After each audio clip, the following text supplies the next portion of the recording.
एकचोटि फेरि बाबु किशोरले प्लेन सर मैले प्लेन कहिल्यै चढिने यार तिमीले लास्टै बढी चढ्यौ भने के तिमीले त्यसो भए जाम न त भनेर यहाँबाट नेपालगञ्ज लगेर खाजा खाएर फेरि यता ल्याएर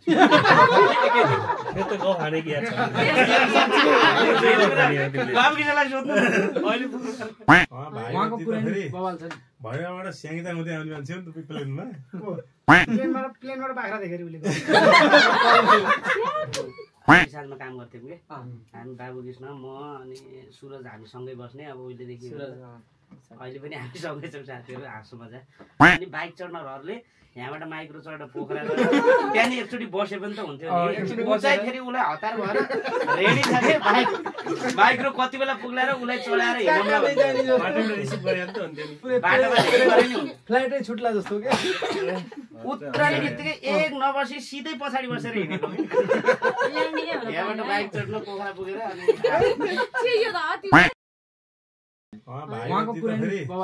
भैयाबाट स्याङ्गिता हुँदै आउने मान्छे हो नि त प्लेनमा घरको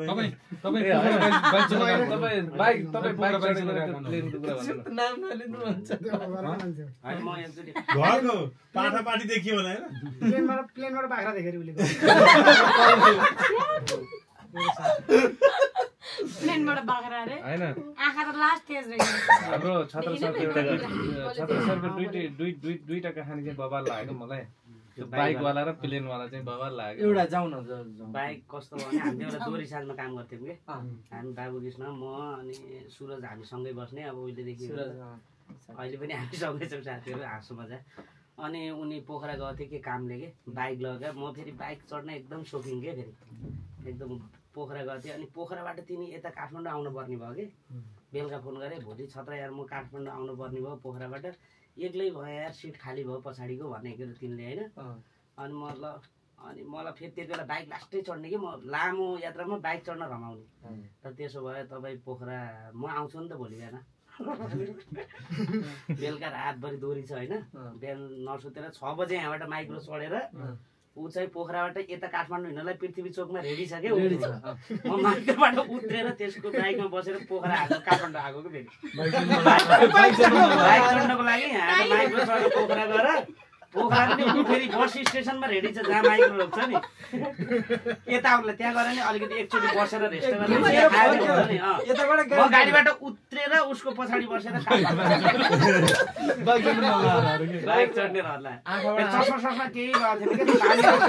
बसी नपुगेको स्पिड हान्दा कस्तो हुन्छ पानीको त धारा आउने कि साइडबाट त्यो हावाले हालेर कि अनि लास्ट साथीभाइले हाँस्छन् कि अहिले त्यो बेला अब आफै सोध्नु न कम्तीमा नि बाइक चढ्नहरूले यहाँबाट माइक्रो चढेर पोखरा गएर त्यहाँदेखि एकचोटि बसे पनि त हुन्थ्यो नि फेरि उसलाई हतार भएर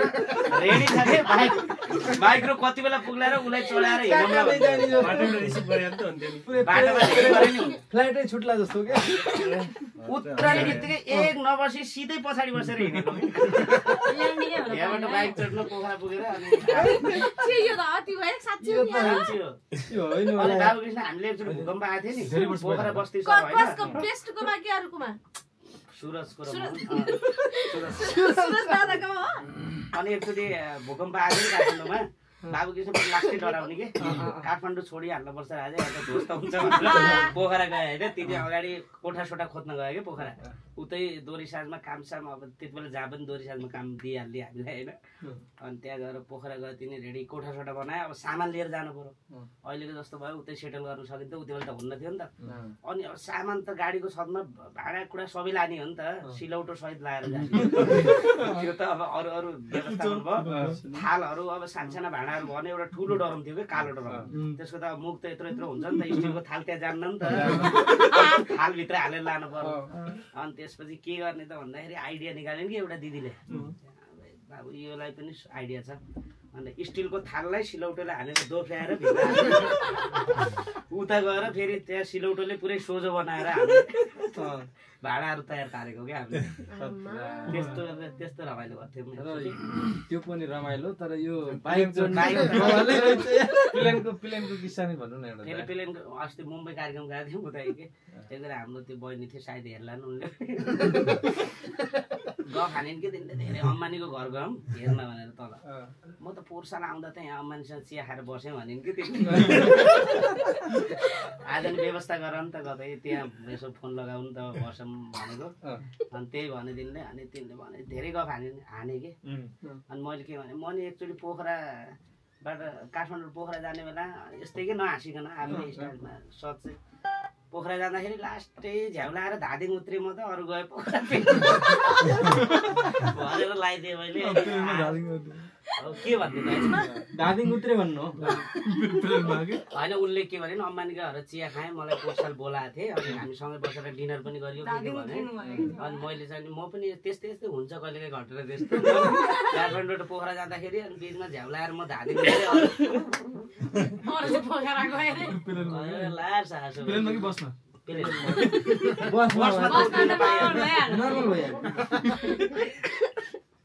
त्यो कि बाइकमा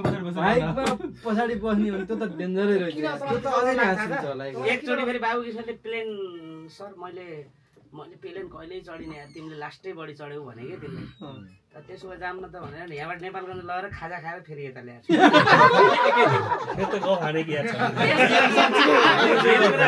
बाबु किशोरलाई सोध्नु चढेर नेपालगञ्ज बाइकको त म पताएँ तिम्रो बेलुका बसेको बाबुलाई सोध्नु न बाबुलाई डाइरेक्ट अब यो त लाग्यो म सोध्न सक्छ नि बेस्टले बाबु किशोरले के भने म त दादा यार पेले नै चढेन के मैले यस्तै भन्नुहुन्छ नि उहाँले लास्टै चढ्यो भने ल यसो गरौँ न त नेपालगञ्ज गएर आउन त भने ल ओके टिकट काटेर दुईजना गएर एक तल गएर नि फेरि खाजा खाएर हिँडेको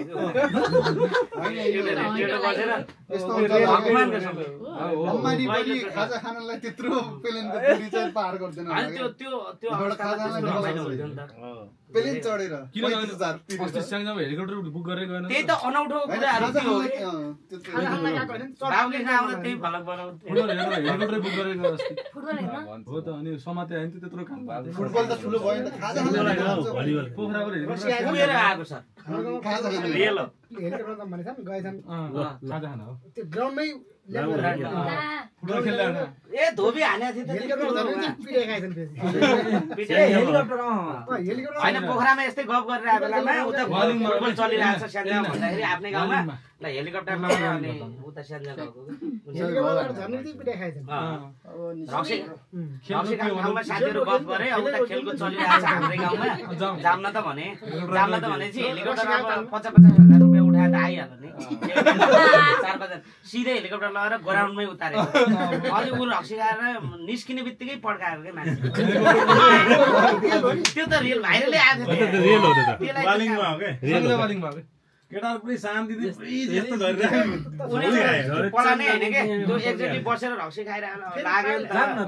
त ल हाम्रो गाउँमा फुटबल चला हेर्न जान्न त कसरी जान्थ्यो हेलिकप्टर लगेर हिँडिहाल्यो पाइलटले ल्यान्ड गर्दै मानेको थिएन नि मानेको पाइलटले ल्यान्ड गर्न मानेको थिएन रे पाइलटलाई शुद्ध कस्तो गरेको अनि त्यो ल्यान्ड हुँदा बित्तिकै कुडा खाइहाल्नु चलिरहेछ हेलिकप्टर आइयो के पटट त्यही त्यो कसलाई हेलिकप्टर आउँछ भन्ने पनि थाहा छैन को आयो पहिला त को आयो भन्ने छ नि त त्यहाँ यस्तो ग्राउन्डमा पुलिसलाई सोध्दै आएन के सिधै ग्राउन्डबाट माथि आज खेल चलिरहेछ अनि खेल त क्यान्सल हुन पुरै ढुटो त्यहाँ उत्रने बित्तिकै दिइहाल्यो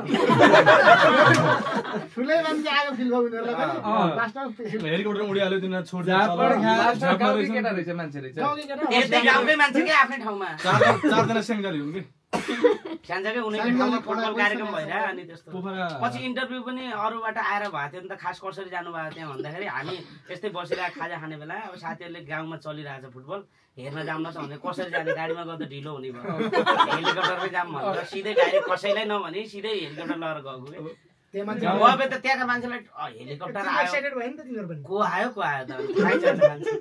सिधै ग्राउन्डमा उतारेपछि थाहा भयो त्यो गाउँका मान्छे त्यो केटाहरू चिनेपछि तिनीहरूलाई नि कहाँ अन्त यत्रो पैसा दिएपछि कहाँ अन्त ल्यान्डिङ गर्ने ग्राउन्डमै गरौँ भन्ने भयो होला हैन ठाउँ नभर त्यो ठाउँ हुनु पर्यो बारी पनि हुन्छ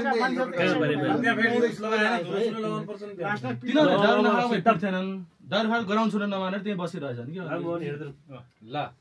अब यति भन्दै कन्टेन्ट पुग्यो कन्टेन्ट पनि यति भन्दै यसलाई मिलाएर काट्नु होला। हामी कलाकारहरूलाई त अब कम्पनीले त कति डलरमा बेच्छन् होइन बेच्छ। कम्पनी भनेको फेरि कस्तो कम्पनी भने त्यो यो भलक थाहा तपाईँले नहुने आफै हाल्नु company होला, के। अरूलाई नबेच्नु होला। जस्तै अब अडियो कहाँ गइरहेको थाहै हुन्न मान्छेलाई होइन कहाँबाट चलिरहेको छ पैसा कहाँबाट गइरहेको छ थाहै हुन्न होइन यो नयाँ क्यामेरा हो क्या यो चाहिँ अब अस्ति किनेको यसबाट कति झरो हामी भ्युज अनुसार थाहा पाइहाल्छौँ भाइ। त्यस्तो त थाहा हुन्न। त्यो आउने भए पो भागीरथले के तपाईँको मोबाइल उता छ अनि फेरि यता नहेरेर उता हेरेर फेरि यो भलक करोड गयो भने त फेरि यहाँ त मान्छे आउँछन् के अरे हाम्रो भलकको गयो के हो अलिअलि पाइन्छ कि भलकै ठिक छ करोड ठिक छ ल गयो। त्यसो यसो कपिराइट हान्ने नत्र अब एउटा गीत गाइदियो के काटेर सबै मिलेर अब यत्रो हाँसो त गर्यो कलाकार भएपछि एउटा गीत पनि गाउनुपर्छ मेरो त स्वर लाग्छ। ल सुरुवात यतैबाट गरौँ। खोकिला है म त मान्दिनेलाई मान्दिन्छु ए सान्दिनेलाई सान्दिन्छु तिमीले दुःख भने